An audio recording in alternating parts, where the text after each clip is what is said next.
네, 오늘은 문화의 비유 말씀을 같이 이야기를 합니다.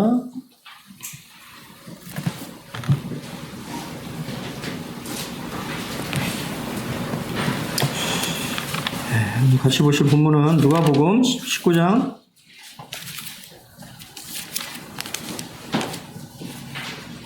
11절로 27절.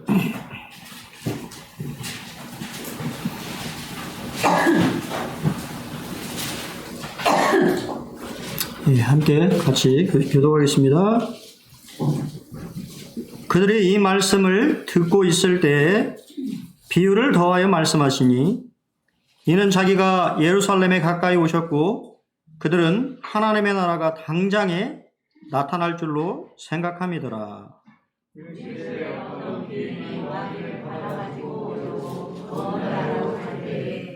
그 종려를 불러 은하 10문화를 주며 이르되 내가 돌아올 때까지 장사하라 하니라.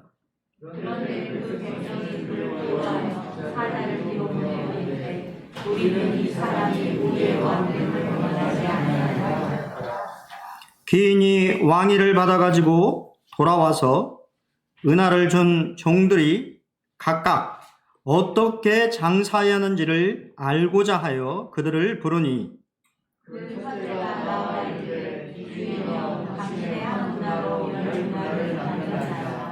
주인이 이르되 잘하였다 착한 종이여 네가 지극히 작은 것에 충성하였으니 10 고을 건세를 차지하라 하고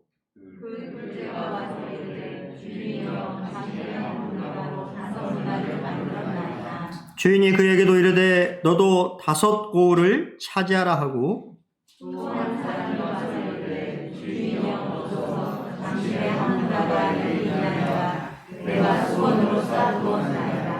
이는 당신이 엄한 사람인 것을 내가 무서워함이라.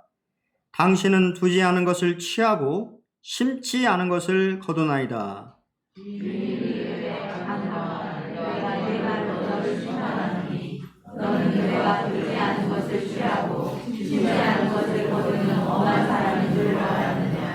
그러면 어찌하여 내 돈을 은행에 맡기지 아니하였느냐? 그리하였으면 내가 와서 그 이자와 함께 그 돈을 찾았으리라 하고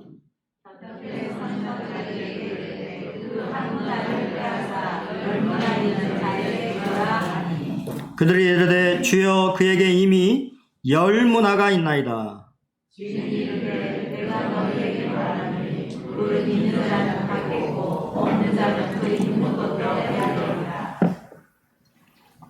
그리고 내가 왕됨을 원하지 아니하던 저 원수들을 이리로 끌어다가 내 앞에서 죽이라 하였느니라. 감사합니다. 문화의 비유는 구원받은 후에 삶에 대해서 우리에게 교훈을 해주고 있는데요. 그들이 이 말씀을 듣고 있을 때라고 문맥에 나와 있는 것처럼 여리고의 삭개오라고 하는 큰 악한 죄인을 만나신 후에 삭개오가 예수님으로 말미암아 구원을 받았지요. 그래서 인자의 온 것은 잃어버린 자를 찾아 구원하기 위해 오셨다라고 하는 그 말씀에 이어서 이 비유를 말씀하고 계시는데요.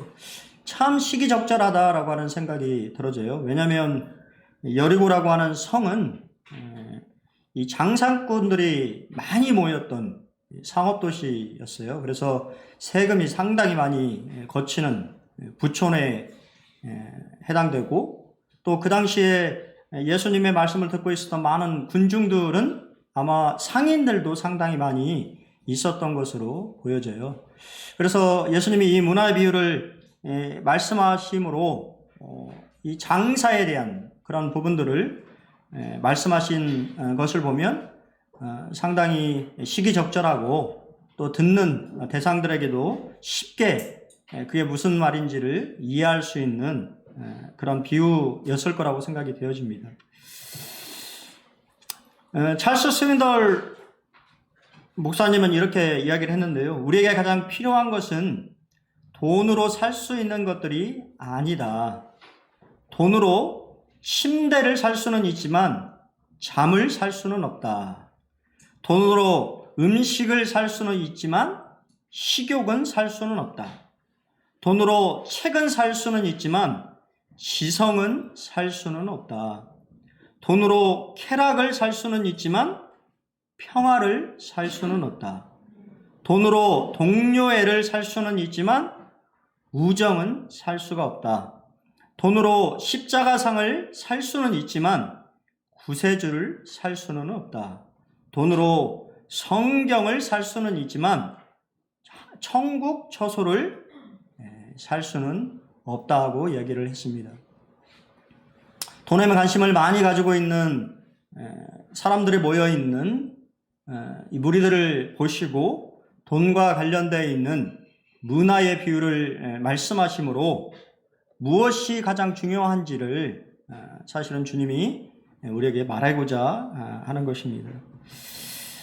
비유를 말씀하신 사실 두 가지 이유가 이렇게 언급이 되어 있어요. 왜냐하면 예수님이 예루살렘에 가까이 오셨다라고 하는 것이에요. 여리고는 예루살렘에서 약 27km 정도 떨어져 있는 곳이었어요. 걸으면 좀 빠른 거로 걸으면 하루면 예루살렘 성에 도달할 수 있는 곳에 떨어져 있는 곳이었습니다. 예수님은 이제 이 마지막 예루살렘 방문을 앞두고 계셨어요. 우리가 잘 아는 대로 이 예루살렘 방문은 그냥 유월절 축제를 즐기거나 참석하기 위한 것이 아니라 바로 유월절 제물로서 하나님 앞에 자신을 온전히 드리는 십자가의 죽음을 앞두고 있었더라고 하는 거예요. 그리고 예수님이 예루살렘에 간다라고 하는 것은 사람들이 기대감을 가졌다고 하는 거예요. 그게 무슨 말이냐면 바로 예수님은 자신이 메시아, 하나님의 이 구세주, 이스라엘 백성들의 왕으로 오셨다라고 선포했기 때문에 이제 예수님이 예루살렘에 입성한다라고 하는 것은 왕의 입성을 상징하는 것이죠. 그래서 곧 하나님의 나라, 그들이 기대하는 이 억압받고 있는 로마의 이 억압에서 그들을 해방시킬, 독립하는, 이스라엘 백성들이 독립해서 하나님의 나라가 자신들의 눈앞에 펼쳐질 것이라고 하는 생각에 그러한 기대감에 차 있었다고 하는 거예요. 우리는 많은 분들이 또 아마 그런 얘기를 하시죠. 하나님 나라가 곧 임한다. 여러분 그런 생각하십니까?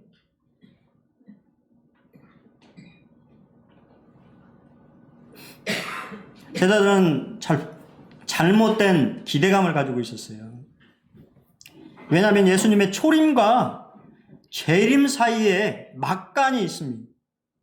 우리가 살고 있는 이 시대는 사실은 예수님의 초림과 재림의 막간의 시대예요.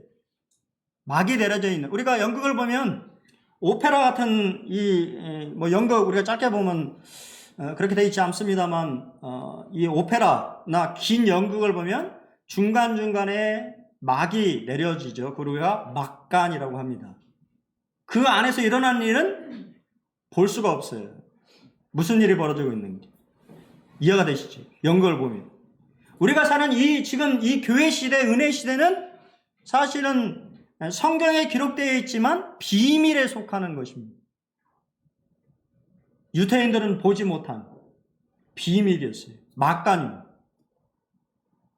근데 그 막이 열리면 하나님이 말씀하셨던 재림과 관련된 수많은 예언의 말씀들이 성취되는 것을 보게 될 것이라고 하는 거예요.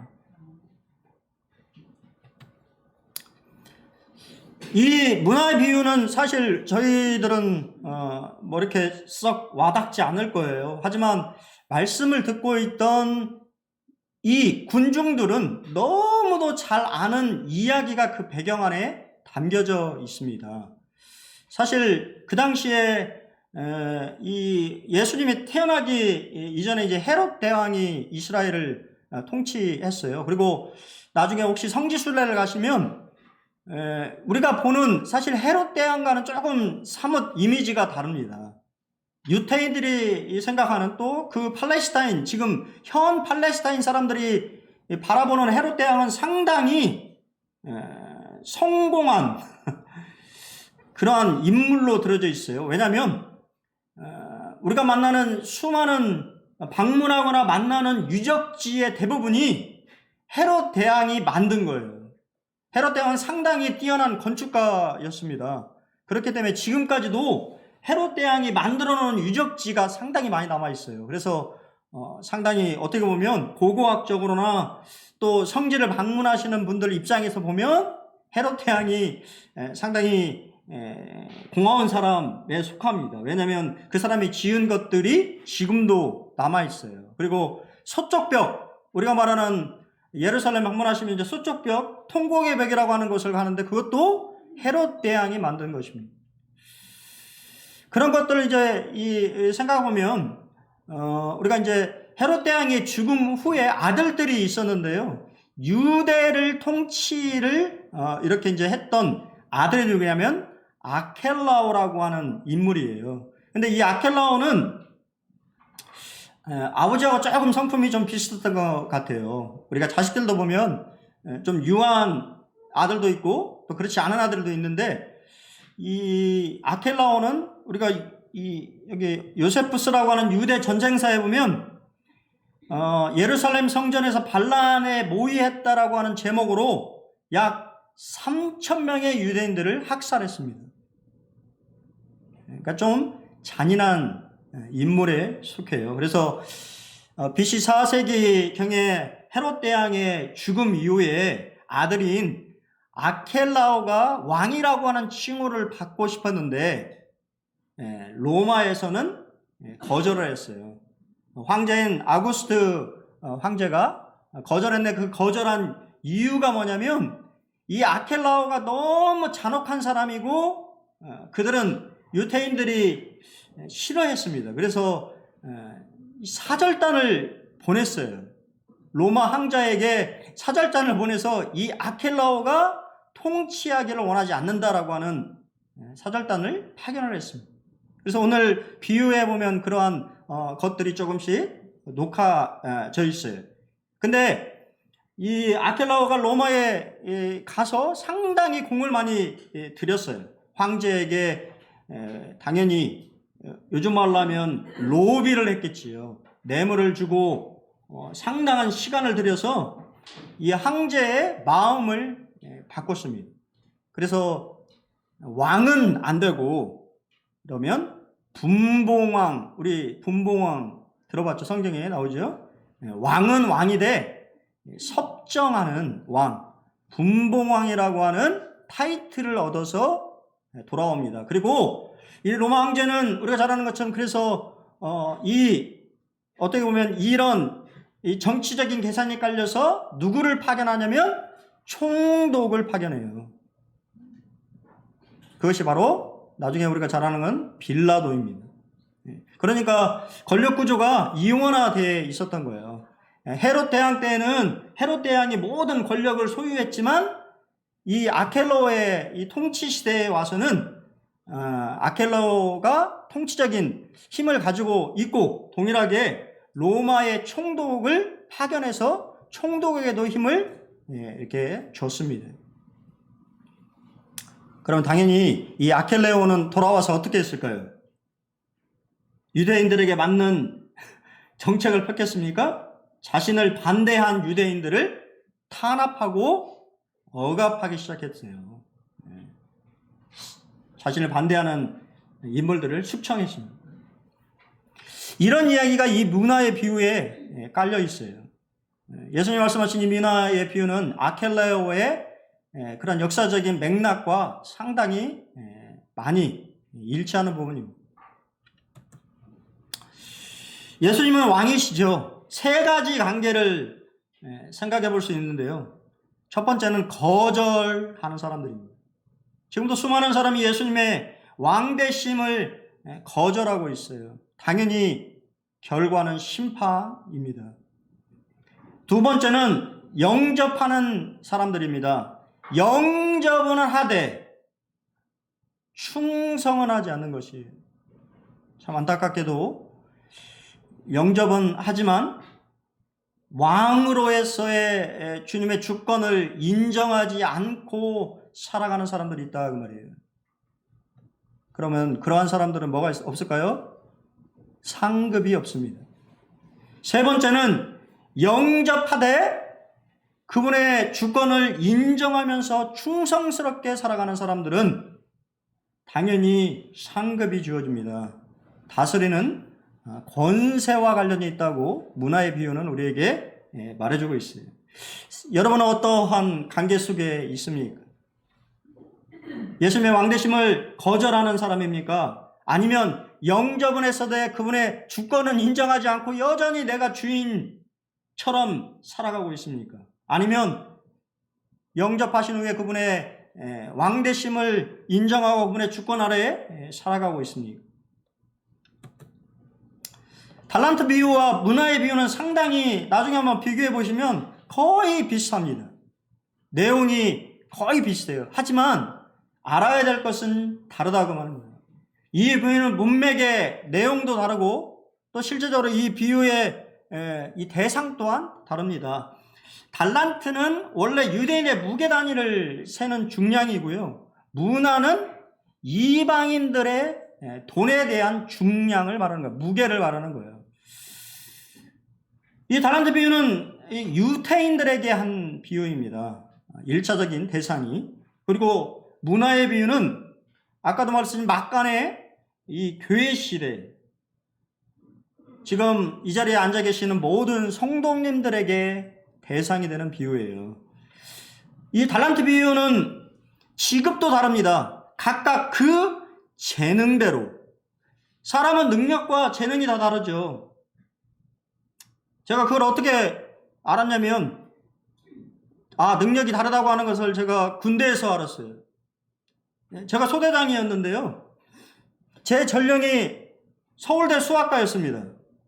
저는 다 못 외우는 거를 얘는 다 외우더라고요. 제가 깜짝 놀랐어요. 제가 소대장인데도 작계를 다 못 외우거든요. 그 전체적인 거를, 그걸 어떻게 외웁니까? 근데 얘는 다 외우더라고요. 똑똑하다고 하는 것이, 사람의 능력이라고 하는 것이 정말 다루는구나.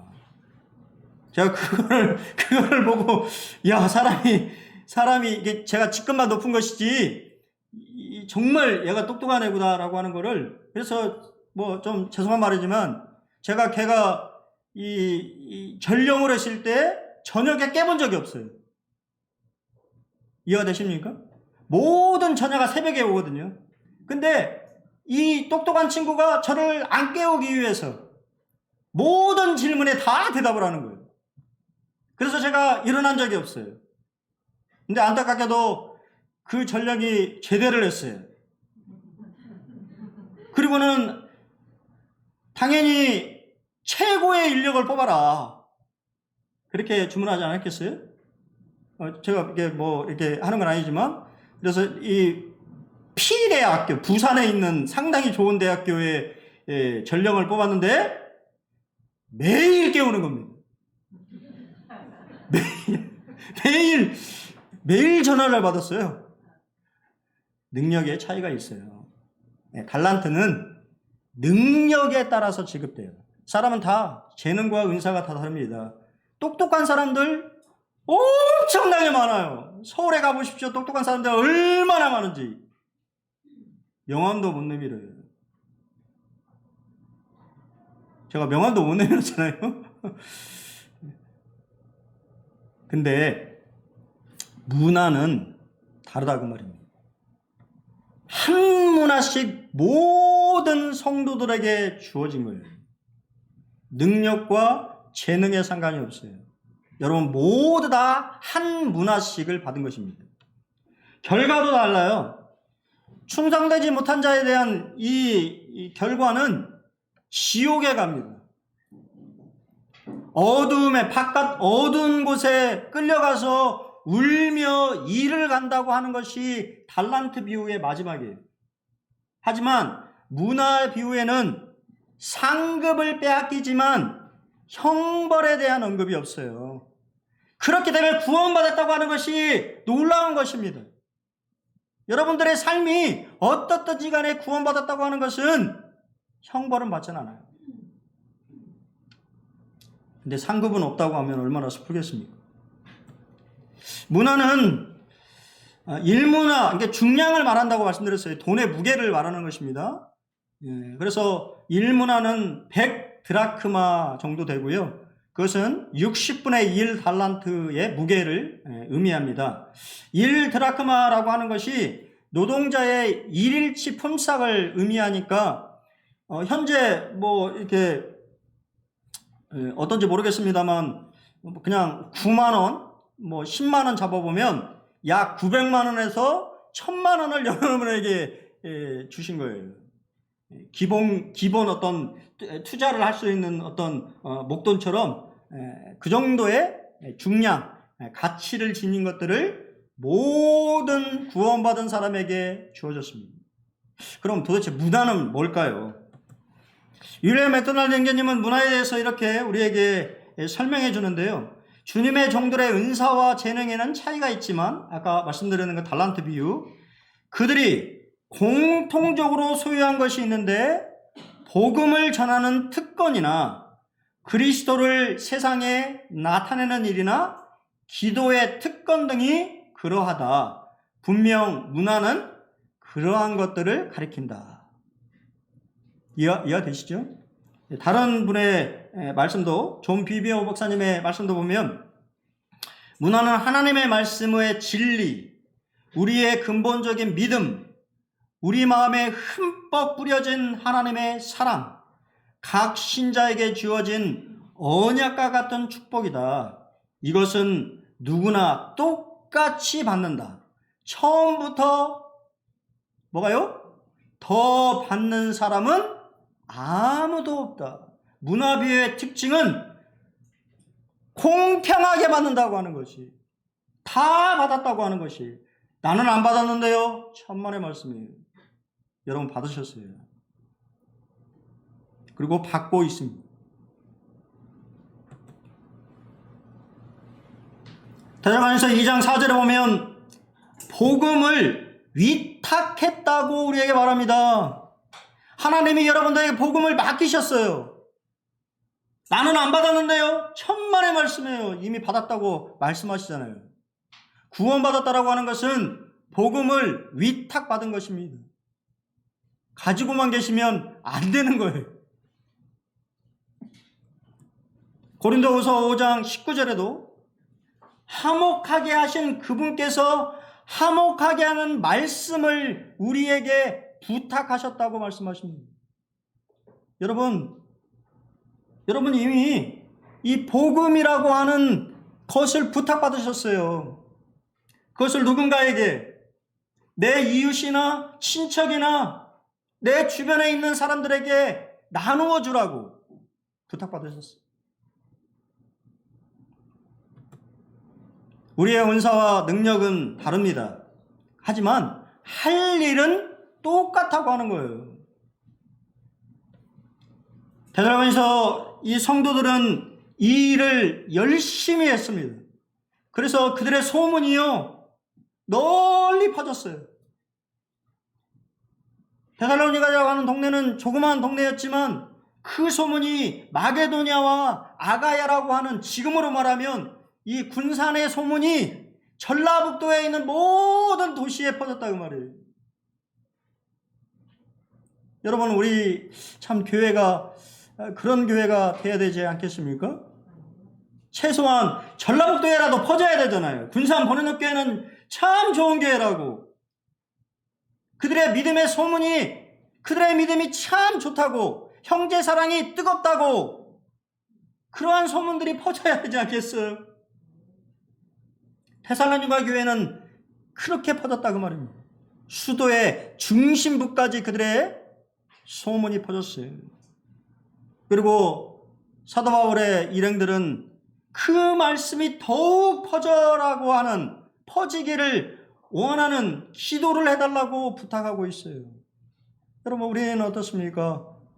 이 조촌동을 넘어서 이 군산, 이 전역에 우리 군산 번영록교회에 대한 소문이 퍼져야 되지 않겠습니까? 그들은 참 그리스도인이다라고 하는, 그들은 정말 믿는 사람들이라고 하는 그러한 소문들, 그러한 향기들, 그것이 바로 우리가 할 일이라고 하는 거예요. 소문은 누군가 퍼쳐줘야 되잖아요. 말하려고 있으면 어떻게 합니까? 군산 번영록교회 어디 있는지도 모른다고 하면 안 되잖아요. 모르겠습니다. 제가 택시를 안 타봐가지고 우리 형님 말씀하신 것처럼 우리도 참 좋은 생각인 것 같아요. 우리 김영대 형제님 말씀하신 무슨 선교대인가요? 예. 서천에 어디죠? 충주에 있는 충주에 있는 교회 선교대에서 성도들이 그날에는 자기 차를 집에다 놓고 모든 택시기사들 택시를 타고 교회에 오는, 그래서 도착하면 이 택시기사들에게 이 선물도 드리고 택시를 좀 넉넉하게 드려서 섬긴다고 하는 이야기를 참 들으면서 좋은 전도 방법이다라고 하는 생각이 참 들어졌는데요. 제가 왜 그 말씀 드리냐면, 옛날에 이 모임의 초창기에 저희가 시작됐을 때 이 번영도 교회 가자고 하면 여기 안 데려다주고 어디 데려다주는지 아십니까? 예, 번영교회. 이 번영도 길 가는 중간에 팔마로 쪽에 가다 보면 번영교회가 있어요. 번영교회를 데려다줍니다. 번영교회가 아니고. 근데 모르겠습니다. 지금 10년이 지나서 우리 번영도 교회 가다 보면 번영도 교회 데려다주고 있는지 잘 모르겠어요. 안 타봐서. 소문이 퍼져야 됩니다.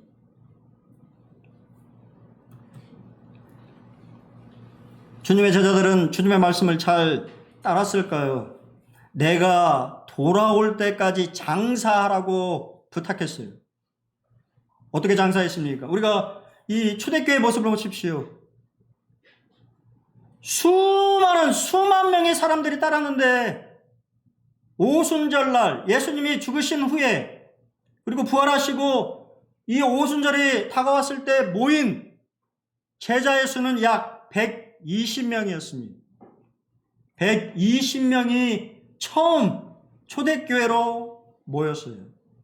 그 후에 그들은 가만히 있었을까요? 천만의 말씀입니다. 베드로의 설교 후에 그날의 신도의 수가 몇 명이나? 3,000명이 더해졌어요. 거기서 그쳤나요? 남자의 수만 5,000명이 더해졌어요.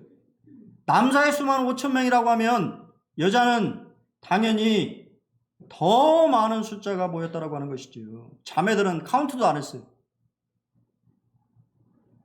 그리고 나중에 보십시오. 어떤 일이 벌어졌습니까? 예루살렘에 가득했다고. 예루살렘에 있는 모든 사람들이 초대교회에 대해서 알고 있다고. 그냥 되었을까요? 그들은 열심으로 예수님이 말씀하신 자신들에게 주어진 한 문화를 열심히 장사했다고 하는 거예요. 전했다라고 하는 것입니다. 전하지 않고서는 부흥할 수 없는 것이지요. 여러분은, 아니 우리 교회는 어떤가요? 10년이 됐습니다. 우리는 정말 열심으로 복음을 전했습니까? 한번 우리 자신 이 12월 달을 맞아서 한번 돌아볼 필요가 있다고 하는 거예요. 우리는 첫 번째 그룹을 만나게 되는데요. 거절하는 사람들입니다. 이 사람들은 예수님의 왕됨을 원하지 않은 사람들이에요. 그 사람들이 누구입니까? 바로 유태인들이에요. 여러분, 역사를 잘 살펴보십시오. 그들이 예수님을 거절한 후에 어떠한 일이 있었는지, AD 70년에 로마 장군 타이투스라고 하는 장군에 의해서 돌 위에 돌 하나도, 서쪽 벽만 유일하게 남았어요. 모두 다 무너졌습니다.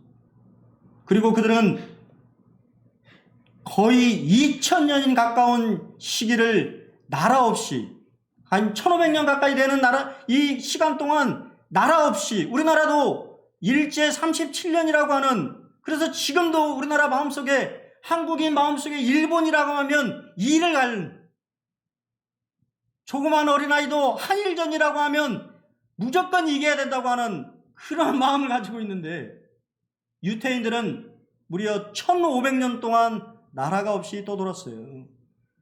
그 이유가 무엇입니까? 직접적인 원인이 예수님을 거절했기 때문이에요. 왕됨을 원하지 않고 오히려 로마 황제가 우리의 왕이라고 하는 참 우스꽝스러운, 어떻게 됐나요? 로마 황제에서 완전히 무너져 버리는, 지금도 수많은 사람들이 예수님을 왕으로 모시지 않고 있어요. 거절합니다. 그 사람들의 결과는 너무도 명백합니다. 내가 왕됨을 원하지 아니하던 저 원수들입니다. 이리로 끌어다가 내 앞에서 죽이라고 말씀하십니다.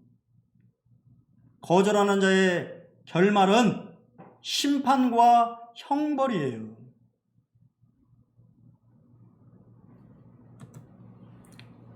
두 번째 그룹을 만나게 되는데요. 영접은 하지만 책망을 받는 종들이 나타납니다. 그가 책망을 받는 이유들을 좀 살펴보면,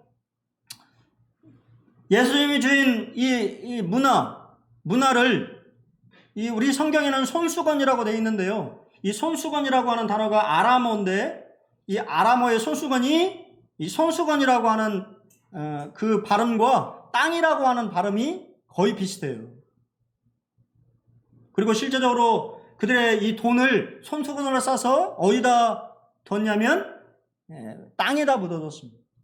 그 당시에 팔레스타인 사람들. 그가 이러한 행동을 한 것은 이와 같은 이유에 주인을 알지 못했어요. 잘 알지 못했습니다. 그리고 주인을 알되 잘못 알았어요. 그들이 잘못한 것이 뭐냐면 주인을 엄한 사람이라고 얘기합니다. 엄한 사람. 다른 번역본들을 참고해보면 까다로운 사람. 여러분, 하나님이 까다로우신 분인가요? 준엄한 사람. 하나님이 준엄하신 분이십니까? 냉혹한 사람. 하나님이 냉혹하신 분인가요? 지독한 사람. 그런 표현이에요. 여러분, 어떻게 하나님을 생각하시나요? 여러분의 하나님은 어떠한 분이십니까? 우리 승준 형제의 하나님은 어떤 분이에요? 아마 틀릴 거예요. 여러분들이 이 하나님을 만난, 하나님과 이 만난 그러한 경험들이 하나님에 대한 알의 근본이 되는 것이죠. 이슬람에서 알라는 두려운 신입니다. 차마 번접할 수 없는. 그래서 우리도 그런 부분 생각해 보셔야 돼요. 아랍어로스에 있는 이 이슬람들의 경전은 꾸란인데요. 꾸란은 번역본이 있고 아랍어로 쓰여져 있는 게 있는데, 번역본은 그냥 손을 들고 읽을 수 있지만 아랍어로 쓰여져 있는 꾸란은 다 위에 있어요. 사람이 손으로 그냥 이렇게 들고 읽을 수 없습니다. 그리고 그 아랍어로 된 꾸란을 읽을 수 있는 사람은 정해져 있어요. 아무나 읽을 수 없어요. 얼마나 어리석습니까? 하나님이 그러신 분인가요? 그러한 생각 때문에 많은 종교인들이, 신앙인들이 뭐에? 두려움 속에서 살아가는 것이죠. 자신이 구원받은지도 모르고 구원받았을 때 여전히 하나님에 대한 알미 잘못되어서 하나님을 엄한 분,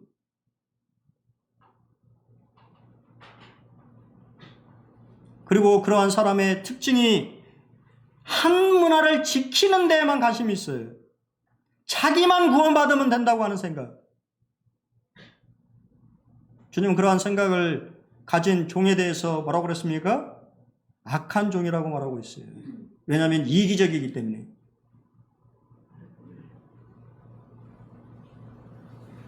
주님은 이제 죽으러 가고 계세요. 누군가에게 자신의 생명을 내어주기 위해서 왕이 죽으러 가고 있는 입장에서 종들은 자신의 입속만 챙긴다고 생각해 보십시오. 얼마나 악합니까? 여러분 그러고 있습니까? 자신의 구원만으로 만족하고 살아가고 있습니까? 여러분 그래서는 안 된 거예요. 예수님이 왜 죽으셨는데? 빌립보서 2장 21절에 보면 그들이 자기 일을 구하고 그리스도 예수의 일을 구하지 아니하되. 저는 요새 저도 구원받은 지 30년이 넘었는데요. 초창기의 모습과 참 다르다는 생각을 참 많이 합니다. 모임 초기에는 우리 처자님 그 얘기 하셨는데요.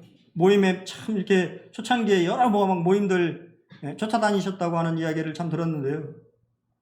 그 당시만 해도요. 모임에 행사가 있으면 정말 많은 성도들이 함께 있습니다. 함께 하라 해 주십시오라고 하는 말 안 해도 앞다퉈서 나왔어요.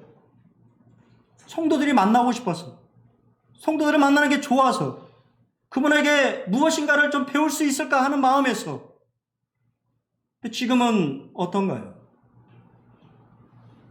지금은 참 이 모이는 것이 모여달라고 부탁을 해야 하는 그러한 시대에 직면하고 있어요. 마지막 시대라고 하는 것은 사실 우리 마음이 마지막 시대가 아닌가 되돌아봐야 되는 것입니다. 마지막 시대라고 말할 것이 아니라 내 마음은 마지막 시대에 살고 있는지 사실은 돌아봐야 되는 거예요. 우리는 자기의 일을 구하고 있습니까? 아니면 그리스도 예수의 일을 구하고 있습니까? 12월 이제 얼마 남지 않은 이 시기에 우리가 다시 한번 되돌아봐고 결산할 필요가 있는 것이 나는 무엇을 위해 살아가고 있는가?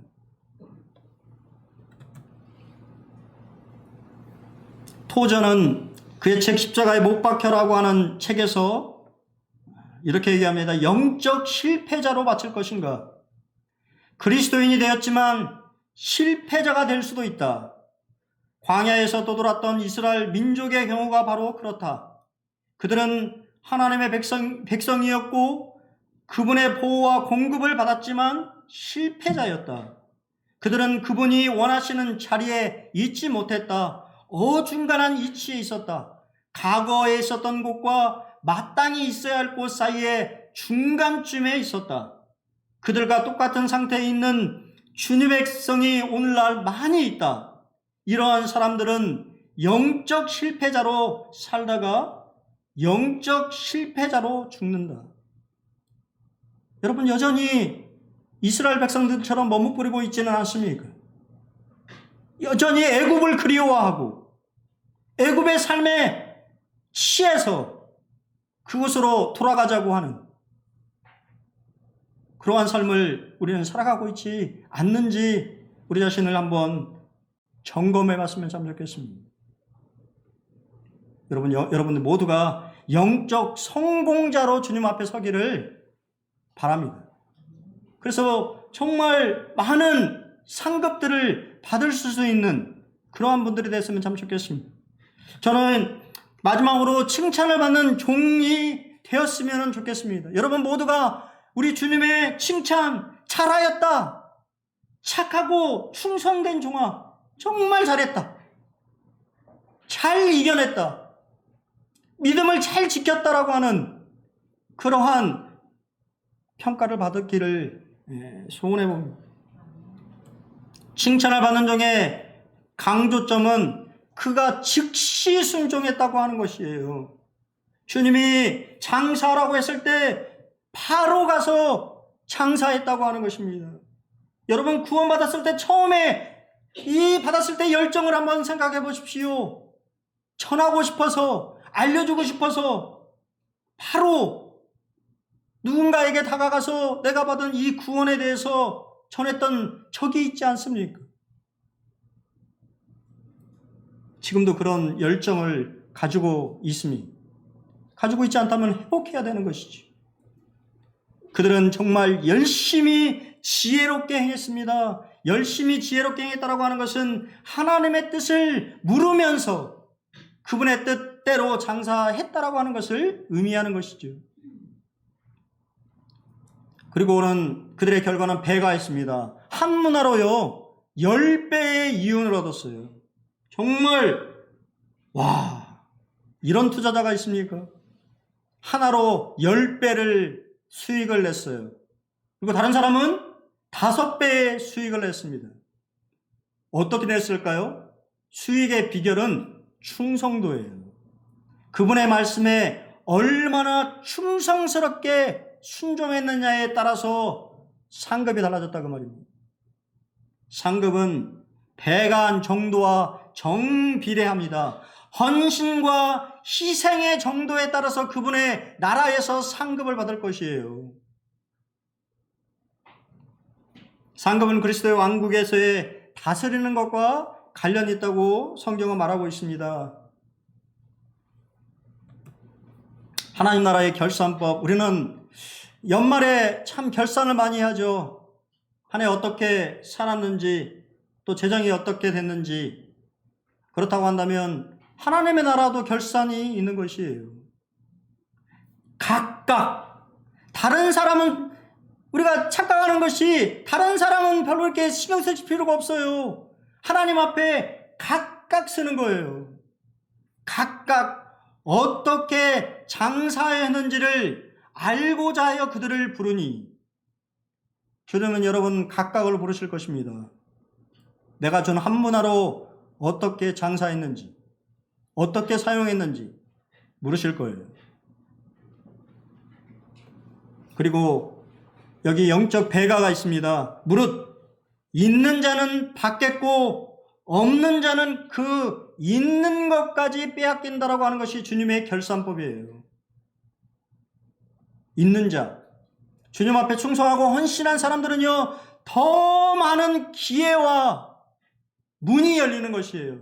충성할 수 있는 기회와 문이 열려져서 더 많은 일들을 감당할 수 있도록 은혜를 베푸십니다. 은혜를 더 베푸시는 거예요. 특별한 은혜들을 더 베푸시는 거예요. 하나님을 경외하고 하나님을 위하여서 헌신하고 충성한 사람들의 삶에 대해서 그분은 반드시 보상하시겠다고 말씀하시는 것입니다. 성도에게 요구되는 것은 재능이나 능력이 아니라 신실함입니다. 참 오늘 우리 용대희재님 감사했는데요. 참 저는 마음으로 참 아멘이 되었어요. 우리가 주님을 믿는다고 하는 것이 참 이렇게 모르겠습니다. 여러분 나는 참 잘 믿었다 라고 말씀하실 분이 얼마나 되실까요? 그럼에도 불구하고 이 자리에 앉아 있다라고 하는 사실, 믿음을 지키고 있다라고 하는 사실 자체가 저는 참 감사가 됩니다. 제 주위에 구원받았다고 참 말하면서 세상으로 떠나려가 버린 수많은 사람들이 있습니다. 믿음을 저버린 사람들이 참 많이 있어요. 하지만 지금까지 하나님의 은혜로 믿음을 지키고 살아가고 있다고 하는 것이 바로 신실함인 것이죠.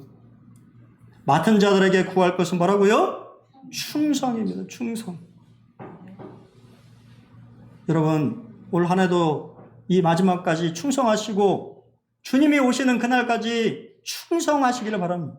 그럼 반드시 주님이 보상하시다고 약속하시는 거예요.